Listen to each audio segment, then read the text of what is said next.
Hi friends, welcome to Sugna's Homemaking. இன்னைக்கு நம்ம சேனல்ல என்ன பார்க்க போறோம்னா pasta payasam தான் பார்க்க போறோம். அந்த pasta payasam எப்படி செய்யறதுன்னு பார்க்கலாம். வாங்க friends வீடியோக்குள்ள போலாம். pasta payasam செய்யறதுக்கு 200 கிராம் பாஸ்தா நம்ம எடுத்து வச்சிருக்கோம். இப்போ நம்ம பாயாசம் செய்யறதுக்கு 1/2 லிட்டர் தண்ணி நம்ம எடுத்து வச்சிருக்கோம். இதை வந்து நல்லா கொதிக்க வச்சுக்கலாம்.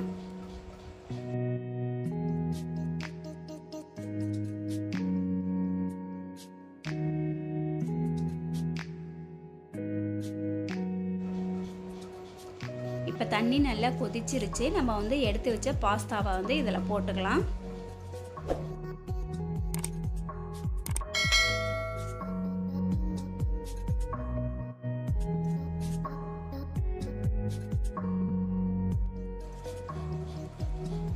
இப்போ பாஸ்தாவை வேக வச்சிருக்கிறோம். இது ஒரு 15 நிமிஷத்துக்குள்ளே வெந்துருங்க.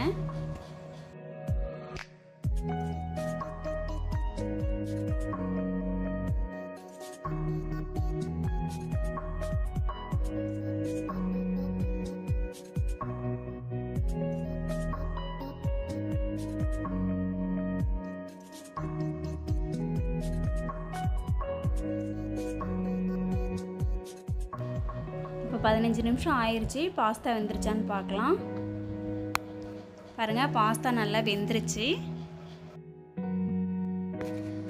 பாஸ்தா நல்லா வெந்த பிறகு நம்ம 200 கிராம் வெல்லம் உடச்சி வச்சுருக்குறோம். அந்த வெல்லத்தை போட்டுக்கலாம். நீங்கள் அவங்கவுங்க டேஸ்ட்டுக்கு தகுந்த மாதிரி வெல்லம் போட்டுக்குங்க.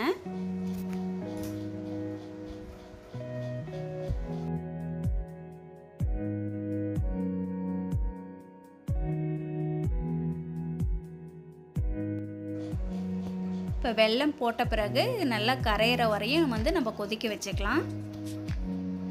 இப்போ இந்த சைடில் ஒரு 1/4 லிட்டர் பாலை நான் கொதிக்க வச்சுருக்கிறேன்.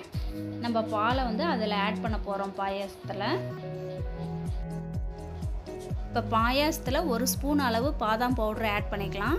இது ஆப்ஷனல் தான், சேர்த்துனோம்னா நல்லாயிருக்கும் டேஸ்ட்டு.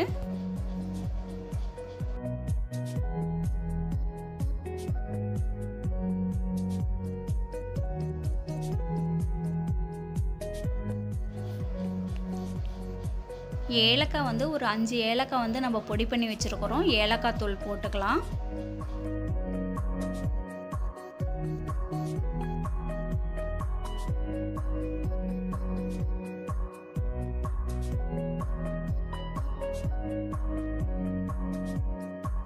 இப்போ ஒரு பிஞ்ச் அளவு சால்ட்டை ஆட் பண்ணிக்கலாம். நம்ம முந்திரி திராட்சையை வறுத்துக்கலாம். அதுக்கு 1 ஸ்பூன் அளவு நெய் ஊற்றிக்கலாம். இப்போ முந்திரி திராட்சையை போட்டு நல்லா வறுத்துக்கலாம். இந்த பாயாசம் ஈஸியாக செஞ்சிடலாங்க, சிரமமே இல்லை. டக்குன்னு வேலை முடிஞ்சிடும். இந்த பாயாசம் செய்கிறது டேஸ்ட்டும் சூப்பராக இருக்குங்க.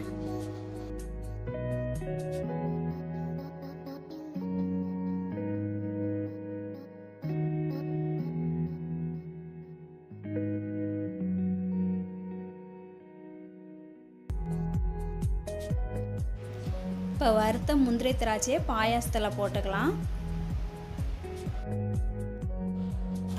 இப்போ அடுப்பை நம்ம ஆஃப் பண்ணிக்கலாம். ஏன்னா பால் இப்போயே ஊற்றக்கூடாது. பால் நல்லா ஆறுனதுக்கப்புறம் ஊற்றணும். பால் நல்லா ஆறிடுச்சு. இதை ஃபில்ட்ரு பண்ணி நம்ம பாயாசத்தில் ஊற்றிக்கலாம். பால் ஆறுனதுக்கப்புறமே பாயாசத்தில் ஊற்றினோம்னா பால் திரிஞ்சு போகாது. அதோட டேஸ்ட்டும் நல்லா இருக்குங்க. அதனால் இந்த டைமில் நம்ம பால் ஊற்றுறது தான் நல்லாயிருக்கும். அவ்வளோதாங்க, நம்மளுடைய பாஸ்தா பாயாசம் ரெடி ஆயிடுச்சு. இந்த வீடியோ உங்களுக்கு பிடிச்சிருந்துச்சுன்னா லைக் பண்ணுங்கள், ஷேர் பண்ணுங்கள், கமெண்ட்ஸ் பண்ணுங்கள், சப்ஸ்கிரைப் பண்ணுங்கள் ஃப்ரெண்ட்ஸ். தேங்க்யூ.